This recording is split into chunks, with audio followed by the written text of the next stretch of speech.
You know, longtime listeners of the podcast will know that all roads lead to a food conversation. Sooner or later, we start talking about food. We're just going to go ahead and jump right into it here on this episode. We're not even going to find a way to get there, but just talk about it right here on this episode of Aspire to Retire with Ralph Short, Tim Short, and Scott Earhart of Welcome Home Financial Partners.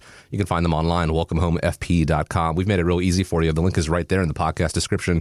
Just click on that. It'll take you where you want to be. Set up a time to speak with them. If you have questions about things we talked about on the show, about your retirement in general, or you want to weigh in on the conversation here and chime in about, Halloween candy is what we're going to talk about. But before we get into it, let me check in with the guys. Ralph, Scott, Tim, glad to be with you as always. How are we doing today? Great. Well, good to see you, sir.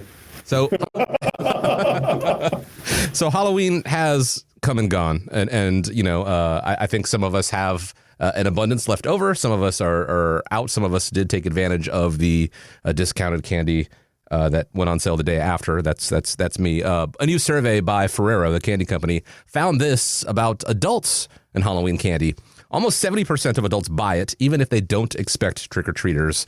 And 2/3 of all parents buy extra candy just in case they need it, and they secretly stash it away for themselves. Here's the thing. Some of that leftover candy, it doesn't get used, and it goes to waste. When it comes to saving for retirement, it's common to have leftover or idle savings that could be working harder for you, not necessarily going to waste, but not realizing its full potential. With interest rates coming down, how do we optimize our cash to help make for a sweeter retirement? Do you have other ideas of where that money should go? And what is your take on Halloween candy? Do you buy more or do you buy when it's on sale? Let's start with the business purpose here first before Sure. we get into Halloween candy. Okay. We can get off the rails pretty quick, I think, knowing this group. No. As far as having a sweeter retirement, having those idle funds over there, we said something in there, rates coming down. We've seen rates come down a little bit, but directly after rates came down, the economy said, whoa, don't do that. So, you know, right now, there are still great opportunities to get some really good guaranteed rates, some really good structure on fixed income assets.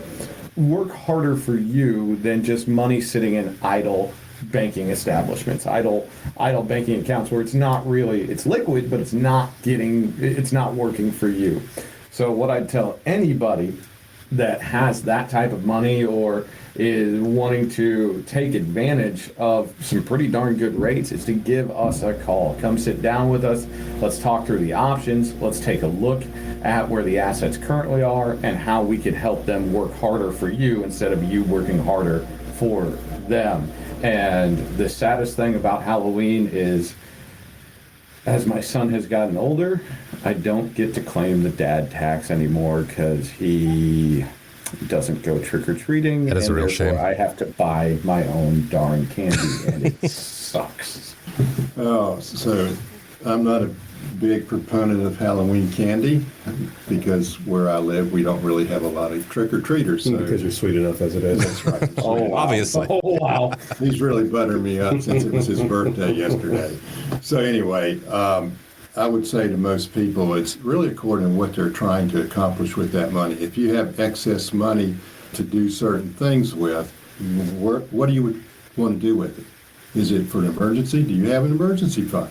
Some of that should be going in there until you accumulate a certain amount, so in case something did break down in your car, you didn't have to put it on your 32% interest rate credit card, things of that nature. Or is this longer term? Is this for a retirement?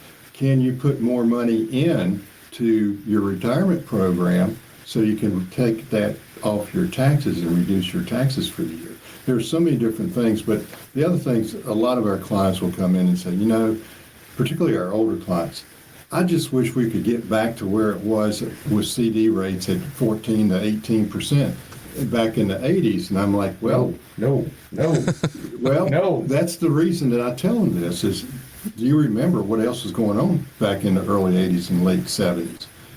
Gas rationing. Your mortgage rate was probably 14 to 15%. So there's a lot that you might wish that you had back then today, but there's a lot more that probably you're glad that we're not back at that point.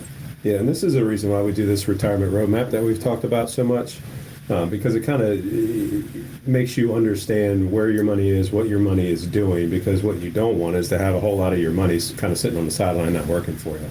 So this is one good reason for the roadmap is take a look, okay, I've got these accounts, these are what they're currently doing, let's take a look at the statements and let's see if your money can be working harder. But at the end of the day, you don't want to stick everything into one basket, right? So it's really important to get a good handle on what you're currently spending, what your income is, where your assets are, and what your assets are doing. And speaking of roadmap, Chris, I believe I've heard that you've got a roadmap through your neighborhood of the homes with the best candy. Is that accurate? I definitely, having lived there for a good number of years, I know which ones are giving out the larger candy bars or the good candy bars. I know who the dentists are in the neighborhood, so the toothbrushes and stuff. We tend to skip those for whatever reason. So one of the things I would say, Chris, too, is this. People need to understand that money is an exchange item to get, it has a purpose for you. Mm-hmm. You need to determine what that purpose is, because if you just have a pot of money, I'll give you an example. I had a gentleman, a farmer, that came in late 70s, and we went through our roadmap like Tim was talking about. And one of the questions is kind of, tell me how much cash you have on hand. And he said, 600. I said, $600? He said, no, 600,000. On hand. And I'm like, wow. I'm not talking about in your bank. I'm talking about cash in hand. He said 600,000. And I looked at him. I said, please do not tell me where it is or anybody else to know that. I said, just for my sake, I know you've got it at your house. Okay, you've already told me that. But why do you have that much money doing zero for you? Mm-hmm. And he goes, because the farm next door, I've been told, is going to be sold in the next year or so. I want to have enough money that I can go to him and just pay cash for it. Now, that's fine. That was his purpose. So that's what I'm trying to say to people. Money has a purpose, and you determine what that purpose is, whether it's to buy the farm next door, or whether it's your retirement, or whether it's to give to your grandkids, or to have all your money go to the federal government. It's your choice. And then don't forget the kids, too. You said grandkids, but let's not forget about the kids. Oh, I think do we have to? I think that's a great segue, Chris, because I know we alluded to, or at least I alluded to, missing the dad tax earlier. We've got a father and son deal here. Tim, I need to know, when you were coming up, when you were getting those big bags of candy, I've seen the neighborhood you grew up in. That was a nice neighborhood. It had a little lake in it, lots of houses. You had to get some good candy. How bad did the old man hurt you on that candy? I don't think he ever took any candy. That's To be honest with you. Yeah. Now, my memory's not always the best, but I don't remember any dad tax on that. Man, Ralph, you missed out. Dad tax candy is the best. It is. We talked about it earlier. We're all in a state where, buying it afterwards or buying extra. Like, yes, we can all clearly afford bags of candy here and there. But something about the dad tax candy, it does taste just a little bit better. I don't know the secret behind that. I don't know the science behind that, but it is true. Ralph, I'm glad that you mentioned, zeroing back to the purpose of money, because I think people might have heard that and go, well, it's obviously to spend, to buy and use for goods and services. Yes, obviously. But, when do you need it? In the case of this gentleman, wanting to buy the farm next door, he had a plan in place, and that's great. There are probably some who have it on the sidelines just for the sake of having it on the sidelines, and they are missing out on that growth potential because, quite frankly, they may not need that money for a good number of years. And so using something like a CD, which, again, hopefully doesn't get to that 18% rate, ever again in our lifetimes. But, knowing that you can put that money in and have it grow, perhaps, free of the market. And at the same time, there's money in there that you can certainly have tied to the market, because the purpose of it really depends on the time and when you plan on using it. That is a better understanding of your relationship with your money, taking your retirement accounts, turning it into a retirement plan. That's what the blueprint is for. That is what the retirement roadmap is for. And that is what you guys do day in and day out, helping people better understand that and find ways to make their money work harder and better and more efficiently for them. It all starts with setting up a time to speak with the guys at Welcome Home Financial Partners. Real easy to do. WelcomeHomeFP.com. Just click the link right there. It's in the podcast description. You can find out more about them. The First Friday events, they'd love to have you out of those, and they'd love to sit down and speak with you. And we really do appreciate you joining us this week for this episode of Aspire to Retire with Ralph Short, Tim Short, and Scott Earhart. I hope you have a great day ahead of you, gentlemen. Always hope you have a great day ahead of you. If you've got leftover Halloween candy, hope you enjoy that as long as it exists. And as we wrap up here, I want to leave you with the final word. Thank you, Chris. So anybody who's listening, don't let the Halloween hangover get to you. We're coming up on the end of the year. Let's have a conversation about your retirement.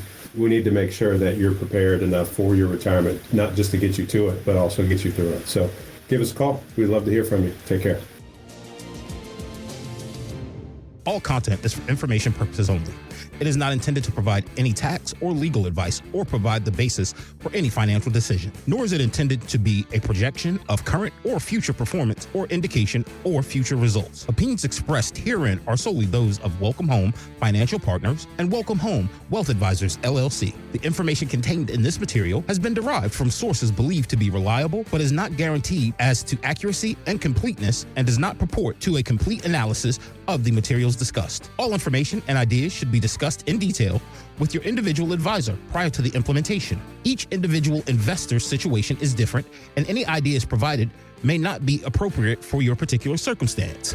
Advisor services are offered by Welcome Home Wealth Advisors, LLC, a registered investment advisor in the state of Virginia. Being registered as an investment advisor does not imply a certain level of skill or training. Insurance products and services are offered through WPI Holding, Virginia Insurance License Number 138509, an affiliated company. The information contained herein should in no way be construed or interpreted as a solicitation to sell or offer to sell advisory services to any residents of any state other than the state of Virginia or where otherwise legally permitted. Welcome Home Wealth Advisors, LLC and Welcome Home Financial Partners are not affiliated with or endorsed by the Social Security Administration or any government agency.